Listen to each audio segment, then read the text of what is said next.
haven't changed my clothes in 3 months.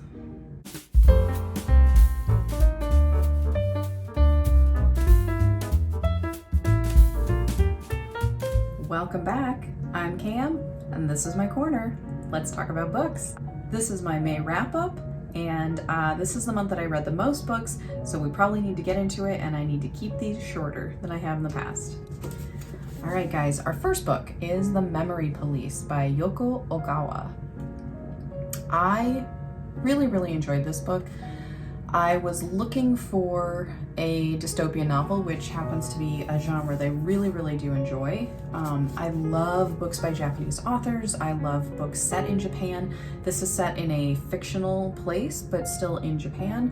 This ticked off a lot of boxes, and so I was really expecting to absolutely love this book.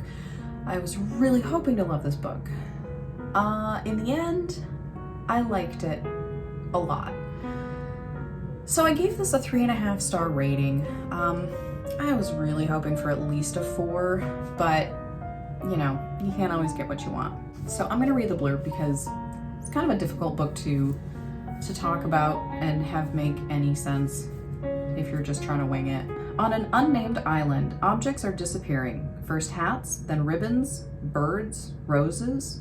Most of the inhabitants are oblivious to these changes, while those few able to recall the lost objects live in fear of the draconian memory police, who are committed to ensuring that whatever has disappeared remains forgotten. When a young writer discovers that her editor is in danger, she concocts a plan to hide him beneath her floorboards, and together they cling to her writing as the last way of preserving the past. Powerful and provocative, The Memory Police is a stunning novel about trauma and loss. I will say that is absolutely accurate.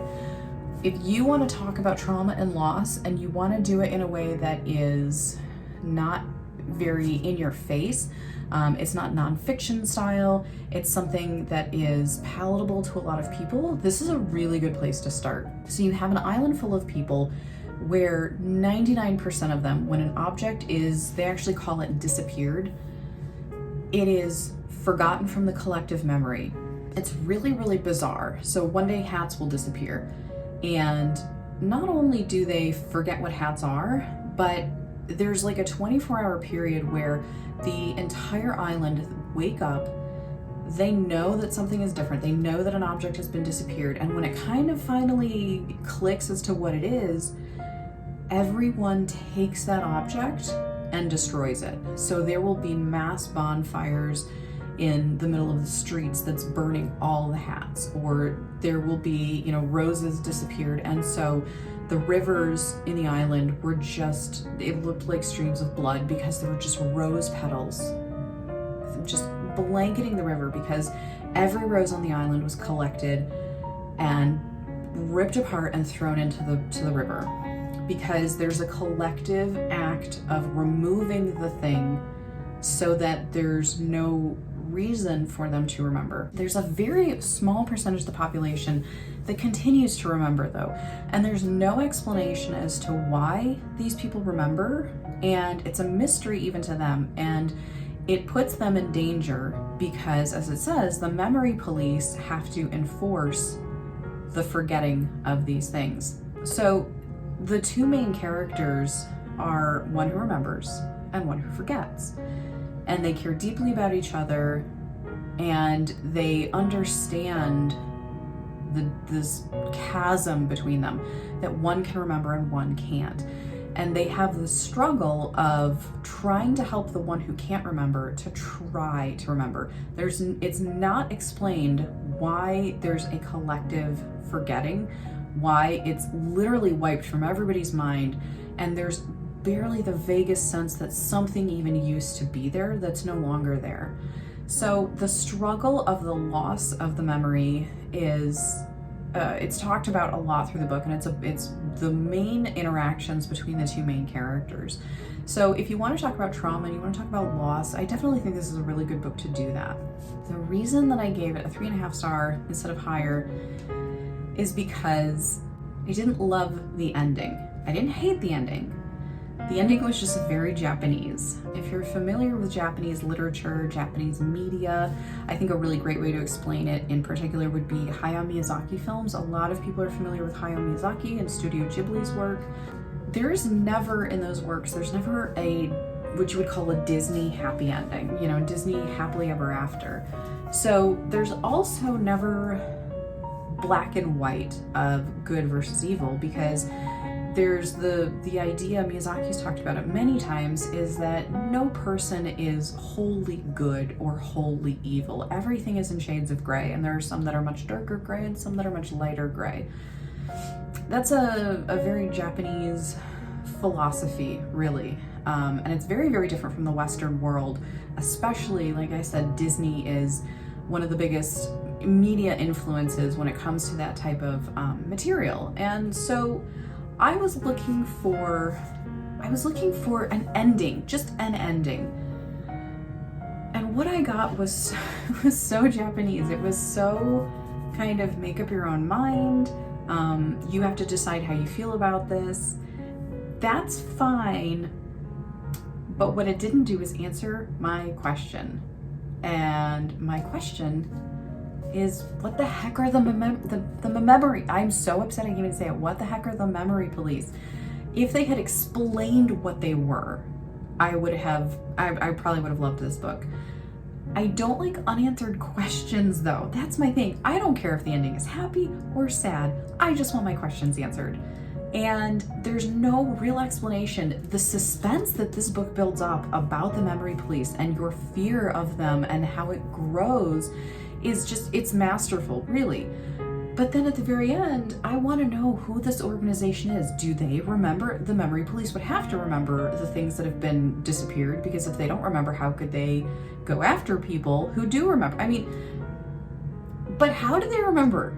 And why are they enforcing it on other people? Like, there's just no explanation about what you would think would be the main focus of this book, because it is called The Memory Police. And yes, the main focus of the book ends up being the two characters and dealing with loss and dealing with seeing another person deal with loss. And it's fantastic in that way. But I didn't get my explanation on this weird organization, and it was disappointing. So it got 3.5 stars. So I'm sorry, Yoko Ogawa. I had higher hopes for this, but it's still definitely worth a read, I will say. It was an easy book to get through, and it dealt with hard themes in a very soft way, and I appreciate that. So if you get a chance, pick this up, The Memory Police by Yoko Ogawa. All right, so for our next book, it was, I'm gonna knock over all my books. This is Wuthering Heights by Emily Bronte, Charlotte Bronte's little sister. Little sister? Sister. We'll go with just sister for now. Again, one of the books that I figured I would never read because, oh, silly romance novel. This is furthest from a romance novel of the three that I had sort of categorized with Pride and Prejudice, Jane Eyre, and Wuthering Heights.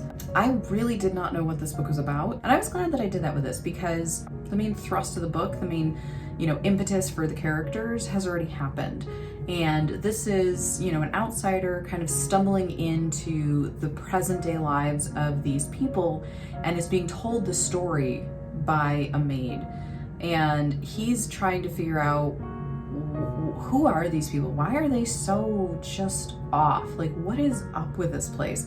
So the maid is telling the story to him about the entire past of this family. And she does a really, really good job of it. I think the maid is an excellent narrator. She definitely will clarify things when it was hearsay, where she would say, I was not there, I didn't see this, I didn't hear this myself, so and so told me about it, and she'll even give context to that person and maybe even how trustworthy that person would be as a narrator.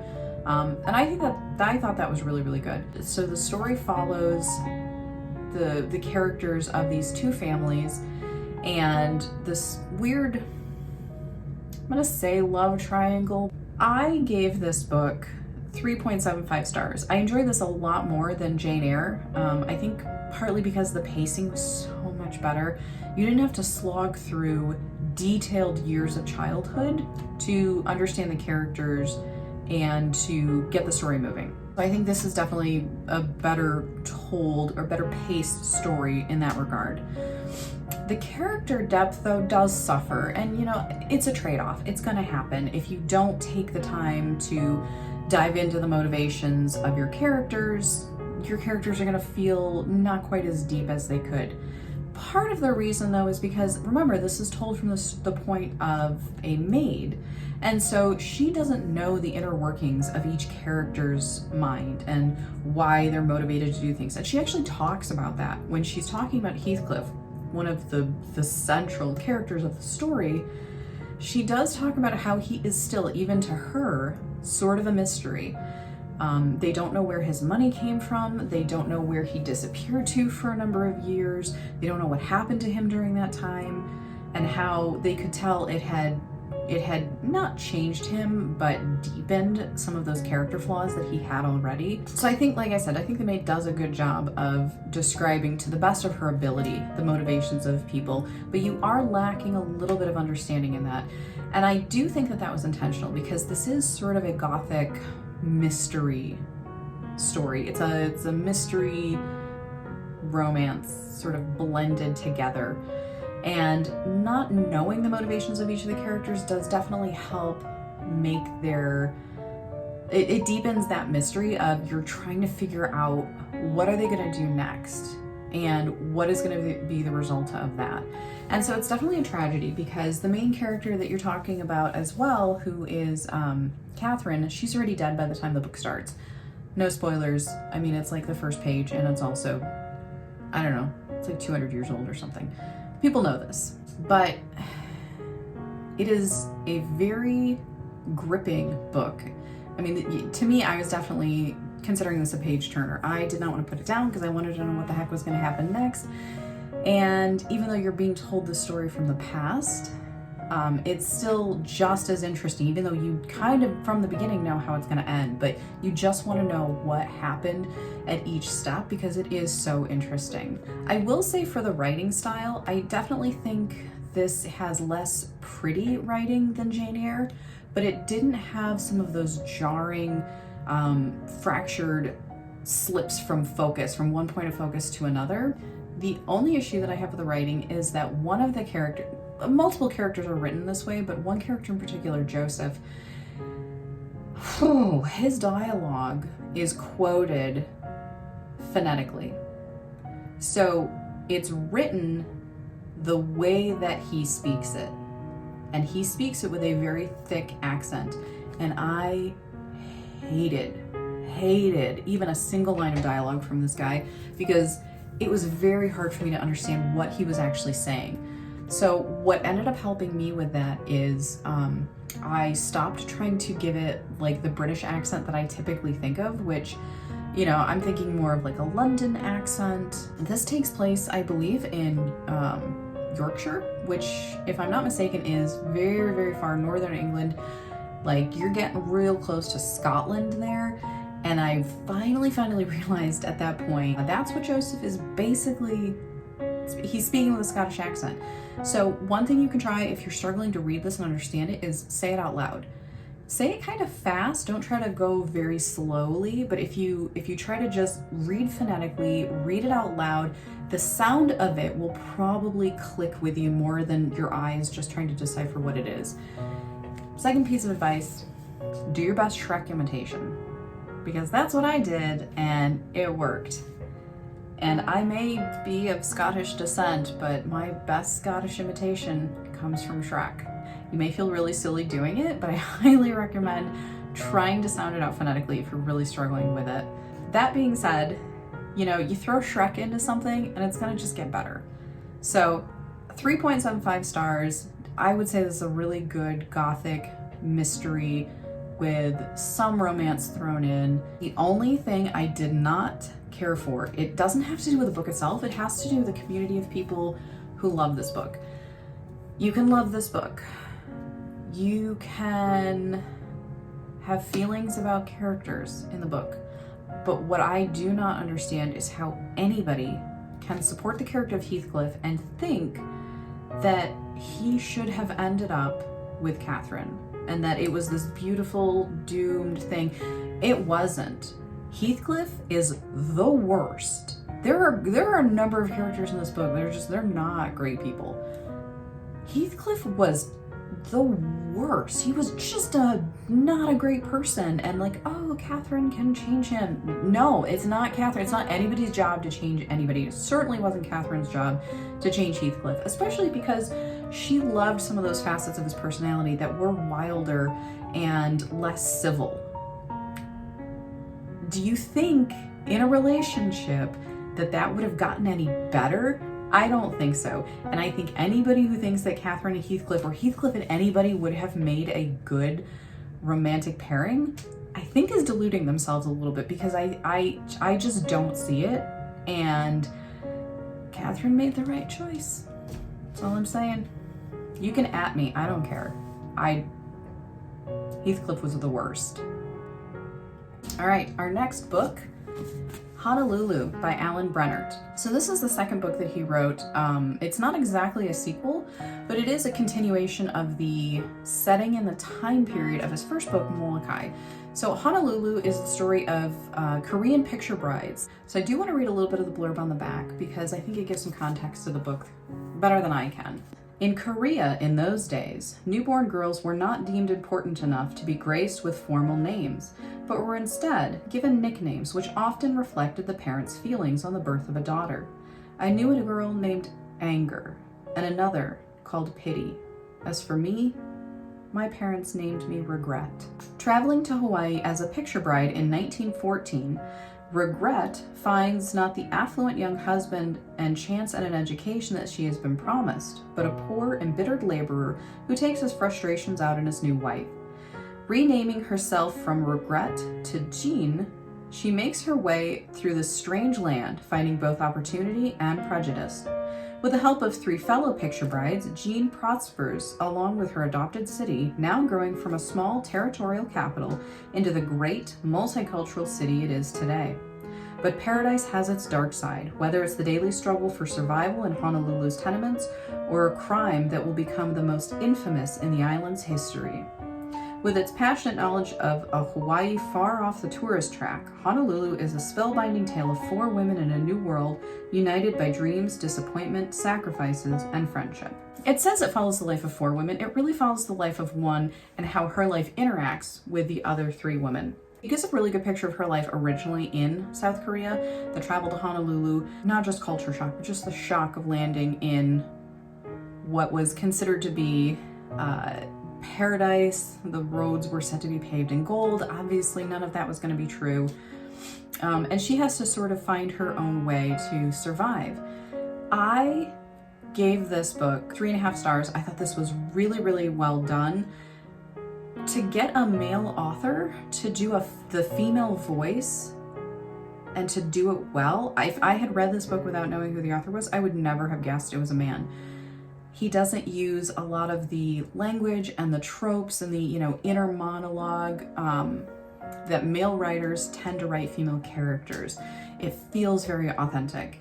It doesn't overdo, feelings of self-consciousness about their looks or, about their romantic relationships. I mean, it just feels very, very authentic. As far as from the voice of a Korean person, you can tell that this was very well researched, both from the Korean perspective and from the perspective of Honolulu and Hawaii in general. And I think he did a really good job of putting you in this place. He gives a beautiful vision of where this takes place without spending pages upon pages upon pages describing it to you. You get the feel of it as the story goes, and he doesn't have to do this exposition info dump as to what you're seeing and what it looked like and what it smelled like and what it felt like. And I think that is definitely a successful writer who can build that world for you without you knowing he's building that world for you.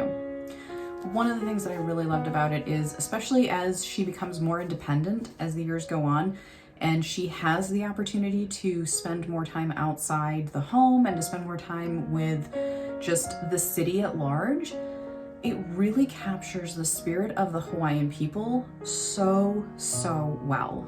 They are just so beautiful, and they're so warm and welcoming, and their hospitality to people is just, it's unparalleled. And if you ever have the chance to befriend and get to know Hawaiian people, native Hawaiian people, there is just something so special about it. So my dad lived in Hawaii for a number of years. He went to college there, and he got to know some of the locals, and he was allowed into places that it was not exactly safe for haules to go, and a haole is a white person. But because he was invited there and taken there by some of the most important locals in that little community, he was welcomed with open arms. And so when he got to go back years later, and he got to take my brother and I, we got to experience that same level of hospitality and warmth, and people who remember you from decades ago. And this book just felt like that. It just felt so warm and inviting, even though it's talking about some very difficult themes. And I just think Brennert did such a good job with this. It talks about, it mentioned the social issues on the back that it dealt with, one of the crimes of the century for Hawaii. I don't want to get too much into what the crime is and what happens, because I don't want it to be skewed from when you get to meet these characters first and what you feel for them, and then to see what happens later on. I think it's really important to go into this without knowing too much about that part of it. But it does tackle some really important social issues at the time, and they feel very relevant today. But one of my absolute favorite things in this book is that it gave a little bit of a peek into some of the people of Hawaii that are really, really important to the history of that place.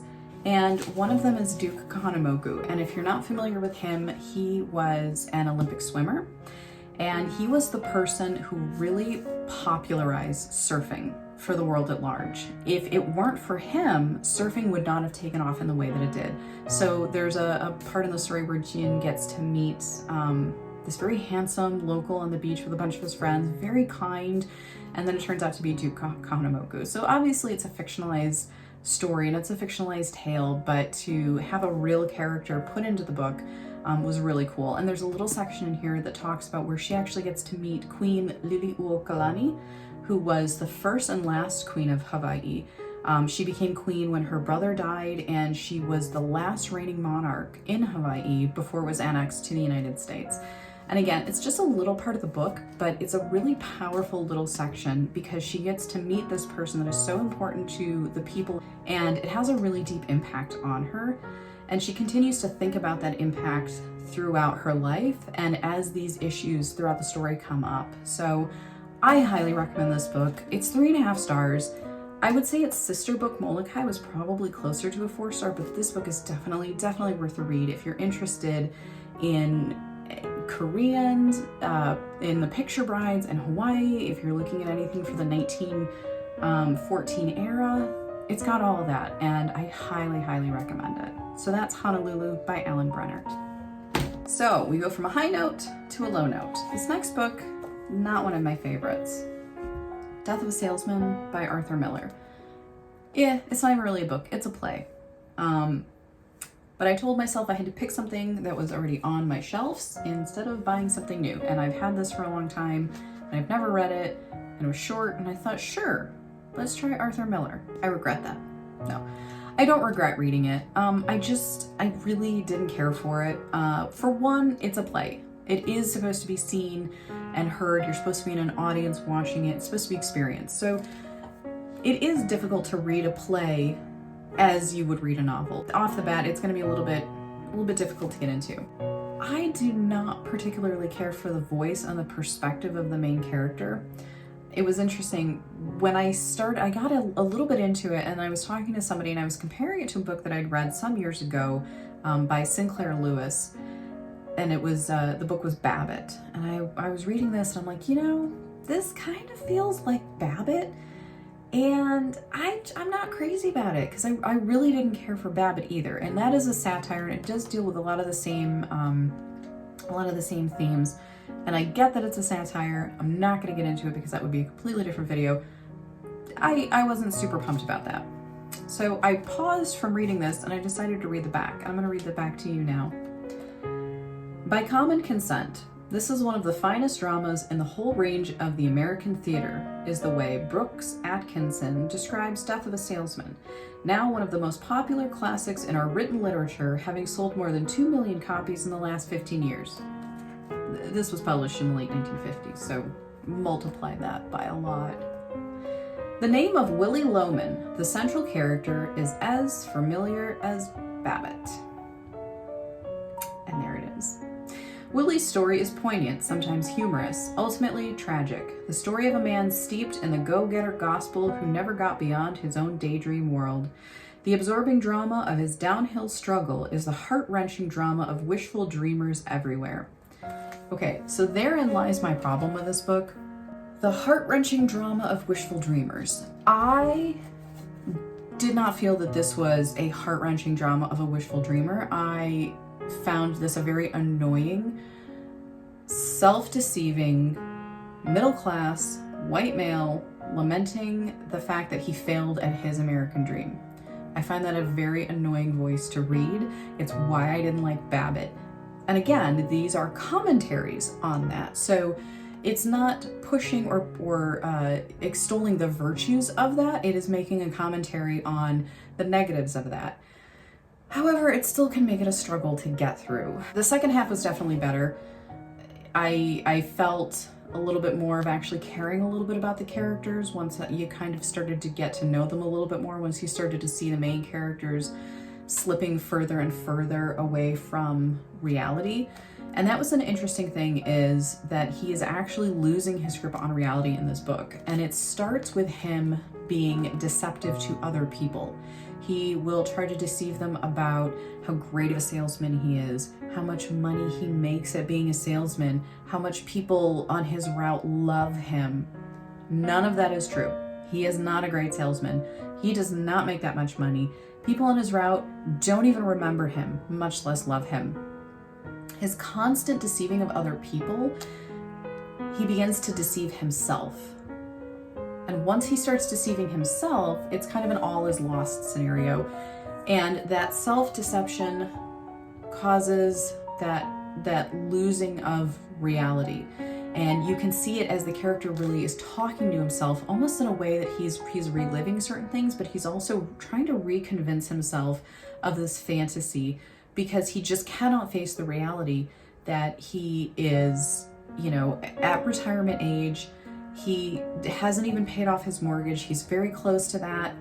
His refrigerator breaks. His car is breaking down. He doesn't have the money to be able to fix all these things. He has 2 grown sons who never come around and spend any time with him, and they're not the hugely successful people that he thought they would turn out to be. And it's just his lamenting of that American dream not working out. And, the commentary is that it doesn't work out for most people. And that's the joke. It's the big joke on everybody, right? But to hear it from that whiny perspective, it's just hard to get through. I understand why it's an important work. I understand why people love it. And had I seen it as a play, I might have been a lot more deeply affected by it. It's like I said, reading a play as a novel can be very difficult to really get that impact. I will say what I do appreciate about it is I love the title. And that may sound shallow, but when you've read it, The Death of a Salesman, a lot of times people wonder, does he die at the end? Like, is that what that means? But what it talks about is it's the death of a lot of things, and the death of a salesman meant the death of himself as a salesman, the death of his personal job as a salesman. But it also kind of started to reflect the death of the salesman industry, where there would be the company, whatever the big company was, and they would have salesmen, and they would get in the car and they would drive, they would have 4 states on their route, and they would hit the major cities, and they would go to the department stores, and they would go to the appliance stores, and they'd sell, and that's what they did. That stopped existing after a while. So there's the death of that as an industry, because sales are done in such a different way now. There's the death of the American dream for a lot of people. There's the death of the middle class. And then finally, there's the death of the self, the actual just death. Somebody dies. In such a short work, it touched on all of those themes. So for that respect, I mean, I can see why it is considered such a brilliant work. And my rating system is not to say that I don't think that this is a meaningful work. That's not to say I don't think it's a brilliant work. A big part of my rating system is that I like reading it or not. And the combination of what I felt I took from it, the combination of the commentary that it gave, and then combined with my low score of how I enjoyed it, I get to a 3. Like I said, a 3 is good though. A 3 is a solid number. So if you're interested, that's what it's about. I would say it's worth reading. It's so short, you're not gonna invest a ton of time. And if anything, maybe get an audiobook of it, because again, at least it gives you kind of that halfway experience between, you might not be sitting in a theater, but at least you're hearing it narrated and spoken to you, which might be a little bit closer to that experience. It might give you a little bit better of an experience than I had with it. So Death of a Salesman by Arthur Miller, 3 stars. All right, so my final book for May, Sherlock Holmes, Arthur Conan Doyle. No, I did not read this entire book. It is the only physical copy of Sherlock Holmes stories that I have. So I'm gonna sort of use this as my little prop. Look how pretty this is. I've had this for like, I don't know, probably close to 20 years at this point, and I've never read a single story out of it directly, I don't think. But what I did is I actually started with some Sherlock Holmes stories with audiobooks, and it's my first foray into the audiobook world. I went a very long time feeling like audiobooks isn't legitimate reading because you're not using your eyeballs. I am wrong. I was wrong. I was wrong about that. I think audiobooks, especially now that I don't have much time, and I have friends that have some limitations where they don't have the ability to pick up a book and physically read it for themselves. I can really appreciate the place that audiobooks have, and I'm just sort of dipping my toe into that with the Sherlock Holmes stories because none of them are very long, and to hear a narrator read them just goes perfectly, because if you've never read a Sherlock Holmes story, it's written from the perspective of John Watson, his best friend and his detective associate. And Watson is narrating it because he would go on all these cases and he would take notes, and then he would write up his stories and then publish them in the papers per the novels. And so you're hearing Watson talk about Holmes. You're hearing him talk about the case. So you're not in third person omniscient. You're not following the case, knowing everything. And thank goodness you are not in first person perspective from Sherlock Holmes, because if you had to be inside Sherlock Holmes's brain for these stories, nothing would make sense. You wouldn't follow anything. You would just feel like an idiot. You already feel like an idiot enough, but the great thing about the perspective being from John Watson is that he is the audience. He is amazed by Sherlock's abilities. He is amazed at the connections that he can make. He is stymied by these cases. And you, as an average Joe Schmo person reading the book, are just as stymied by them. So you really connect with Watson and his storytelling. So I had 3 books on audiobook that I listened to from the Sherlock Holmes series. The first was The Sign of 4, which I gave 3.5 stars to. The second was The Redheaded League, which I gave 3 stars to. And the last was The Adventure of Black Peter, which I also gave 3 stars to. That one actually might be a little bit closer to 3.5, maybe 3.25. That was a good one as well. I'm not going to get into too much of the stories there. I'm going to put this down. This is really heavy. I'm not going to get into the stories of each of them because, one, there are a million Sherlock Holmes stories. I plan on listening to a lot of them each month on audiobook if I can, because I'm trying to fill in the gaps, because in a month with my schedule, I'm only going to be able to read 1 or 2, maybe 3 physical books a month. And if I want to talk about books and I want to be able to do something like this in this format, 2 or 3 books might not quite be enough to feel like I've filled my time properly. But also it's a great opportunity for me to get in more of the Sherlock Holmes stories, which I have loved since I was a kid. So because they're detective stories and because they're Sherlock Holmes stories, there's very little you can give away without kind of giving it all away. So I definitely don't want to do that. But I will say The Sign of 4 is a murder mystery. the Redheaded League is a very quirky story about a guy who gets a job and he gets a job only because he's a redhead, and then one day he goes to work and it's not there anymore, and so he goes to Holmes and is like, hey, this was a really good job, they paid me well, I want you to find out why I don't have a job anymore. That's it. It's just bizarre, and I loved it. And then the last one was The Adventure of Black Peter, and the only thing I will say about this one is if you have seen BBC's Sherlock with Benedict Cumberbatch and Martin Freeman, they can't obviously go through and tell all of the Sherlock Holmes stories. So as I'm reading them, I found that they have done in these little montage scenes where Sherlock would be in some ridiculous scenario and it would be like 5 seconds on screen. It's a direct reference to one of the novels. So there is a scene in one of the episodes where Sherlock walks in. He's got a harpoon in one hand that's taller than him. He's covered in blood. And he just stands there and he says something like, well, that was a waste of time. And Martin Freeman looks around and he goes, did you get on the tube like that?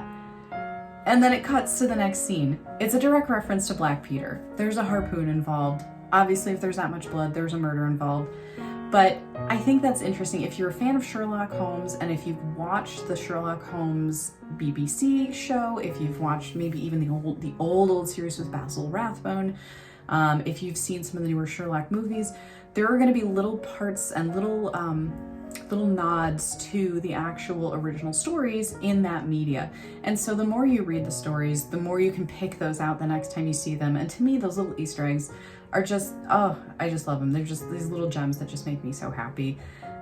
So that's the 3 Sherlock Holmes stories that I read, and I have at least 3 more under my belt already for June that I can't wait to talk about in my next video. But for that, you'll have to wait another month. So this was 3 months without a costume change, because like I said, I filmed all of these back to back. I just didn't want an entire hour-and-a-half long video of me babbling on about 3 months worth of books. But I do appreciate that you have chosen to spend some time with me today and listen to me talk about all these books that I enjoyed so much. And I hope you have a lovely day. Please take a second if you want. Go down in the comments below and tell me what you've thought about these books, if you've ever read them, or if you're interested in them now, having heard me talk about them. And let me know what you're reading, because I'm always looking for the next great recommendation. But until next month, happy reading, and I'll see you later.